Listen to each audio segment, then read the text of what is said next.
আমি সবার সামনে বলতে পারবো না, কিন্তু রোহিণীর এই বাড়ি থেকে যাওয়ার পেছনে অগ্নির হাত আছে। ওদের মধ্যে আবার কিছু নিয়ে প্ল্যান হচ্ছে। তুমি অগ্নির থেকে সাবধানে থেকো। আর অগ্নি যে ফাইলে সই করিয়েছে তোমাকে দিয়ে, সেটা তোমার একবার দেখা দরকার। দেরি করো না।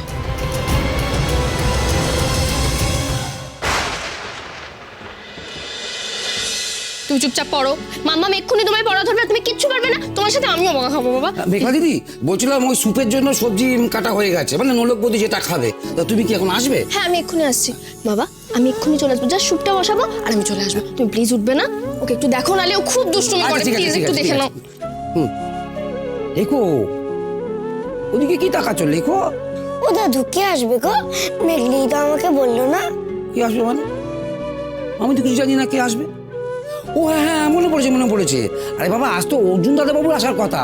দুদিনের জন্য বাইরে গেছিল না কি একটা কাজে, তো আজকে বিকেলের মধ্যেই তার আরে এই তো বলতে বলতে অর্জুন দাদা বাবু চলে এসেছে। সবাই তোমার জন্য অপেক্ষা করছে, অনেকদিন বাদবে তুমি। বাবা, সবাই মানে কে? এই আমাদের রাজাবাবু নিশ্চয়ই। কি রাজাবাবু, তুমি শুনছি আমার জন্য অপেক্ষা করছিলে? না না না না, মেঘলা দিদিও তোমার জন্য অপেক্ষা করছিল। মেঘলা দিদি অপেক্ষা করছিল? রাজা, ওই দেখো, শুধু পাকা পাকা কথা না। হ্যাঁ, পড়ার সময় তুমি কিচ্ছু পারো না। চুপচাপ যাও, ঘরে যাও, চুপচাপ পড়বে। আমি এক্ষুনি এসে পড়া ধরবো, কিন্তু একটা নজরে দাও। তুমি এগুলো ঘরে দিয়ে এসো। একদম দুষ্টুমি করবে না Raja. Raja tata, see you.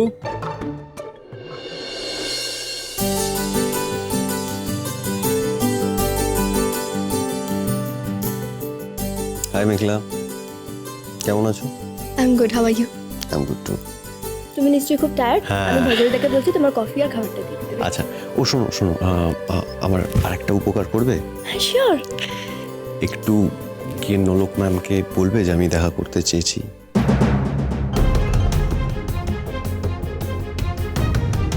Meghla, it's urgent, একটু প্লিজ গিয়ে বলবে?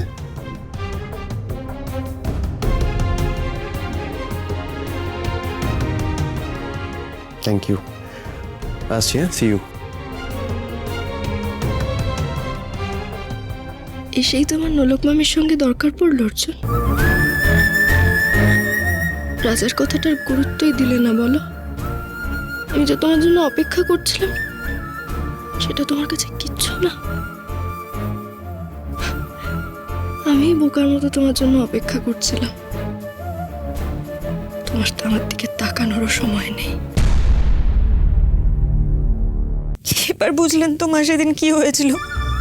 কেন আমি সবার সামনে কোনো কিছু বলিনি? ঠিক আছে, আর কেঁদো না, আর কাঁদে না। মা, রবীন্দ্র জয়ন্তীর দিন সেদিনও মিষ্টি দিদি উকিল বাবুকে দেখেছিল, কিন্তু মিষ্টি দিদির কথা কেউ বিশ্বাস করলো না, কেউ না। আর এবার তো অর্জুন নিজে উকিল বাবুকে দেখেছে। উকিল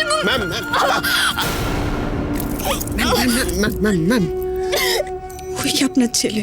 কিন্তু ওই মানুষটি তো তোমাকে অ্যাকনলেজই করলো না। করেনি, কিন্তু মা আপনি যদি সামনে থাকতেন, আপনি যদি নিজের চোখে দেখতেন না, তাহলে আপনি বুঝতে পারতেন। বিশ্বাস করুন, সত্যি, আমি সত্যি বলছি। আমি আমি আমি আমি ওকে চিনি তো, আমি ওকে জানি তো। আমি বলছি ওই আপনার ছেলে, আমার সন্তানের বাবাও। আর আমি ওকে চিনতে পারবো না? আমাকে শুধু জানতে হবে যে ও কেন এসব করছে, কেন এমনটা করছে। আর তার জন্য আমাকে বাইরে বেরোতে হবে মা, যে করে হোক আমাকে বাইরে বেরোতে হবে। আর একটা কথা মা, এটা আপনি একটু দেখুন।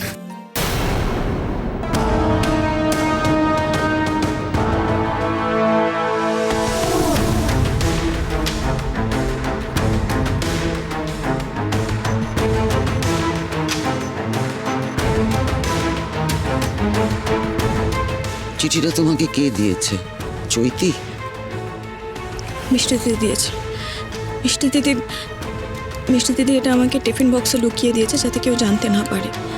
মা, আপনার মনে আছে আপনিও আমাকে এই কথাটা বলেছিলেন যে আমি কোন ফাইলের কোন কাগজে সাইন করেছি সেটা অফিসে গিয়ে দেখতে। মিষ্টি দিদিও সেম কথাই বলেছে আমায়। মা প্লিজ আমাকে বাইরে যাওয়ার অনুমতি দিন মা। আমায় এই ব্যাপারটাও জানতে হবে, আর উকিল বাবুর ব্যাপারেও জানতে হবে, প্লিজ মা। মাম্মাম অর্জুন আঙ্কেল এসে গেছে, বলছে তোমার সাথে ইম্পর্টেন্ট কথা আছে। রাজা, তুই চলে এলি কেন ভাবে? বলছে অর্জুন বলছিল তোমার সাথে কিছু একটা ইম্পর্টেন্ট কথা আছে, একটু দেখে নি। অর্জুনকে একবার ডেকে দে তো মেঘলা। ওকে চল। কি ব্যাপার? মেঘলার কি কিছু হয়েছে? ওর মুড অফ মনে হলো। ম্যাম,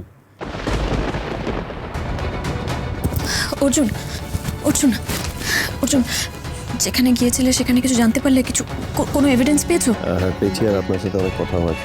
আচ্ছা, অর্জুন কাল নলক অফিসে যাবে, তুমি কিন্তু ওর সঙ্গে যাবে, তুমি আর কোনো কাজ রাখবে না। না, অ্যাবসলিউটলি নট, যাব। ও যেখানে যাবে তুমি সঙ্গে যাবে, ঠিক আছে নলক? Take good care. Thank you মা, থ্যাংক ইউ।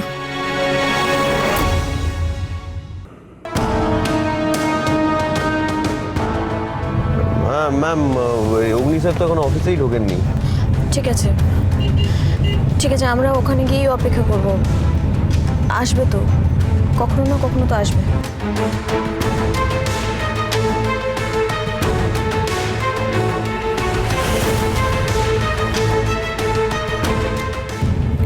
দাদা, গাড়িটা একটু সাইডে দাঁড় করান তো।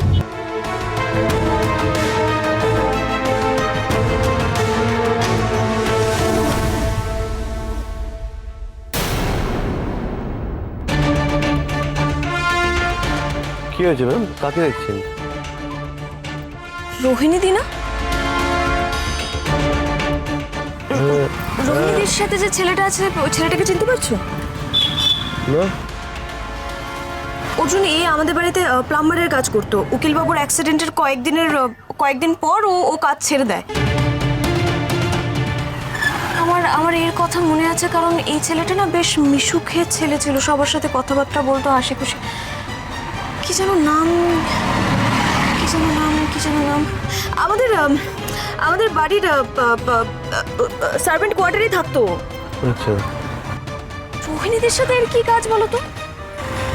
এখানে কি করছে? অর্জুন, তুমি এক কাজ করো, তুমি নামো, ওই ছেলেটাকে ফলো করো, আর তুমি দেখো যে ও কোথায় যাচ্ছে, কার সাথে যাচ্ছে, কি করছে, আমাকে জানাও সবকিছু। আর আপনি একা অফিসে যাবেন? অর্জুন, ওটা আমাদের অফিস, আমি ঠিক সামলে নেবো, তুমি যাও এখন, ওকে একদম চোখের আড়াল করবে না। অর্জুন তুমি যাও, রোহিণীদি গাড়িতে উঠছে, যাও, ওকে চোখে রেখো। হ্যাঁ ম্যাম। আর শোনো, আমরা রাস্তায় কোথাও দেখা হ্যাঁ করবো। ঠিক আছে।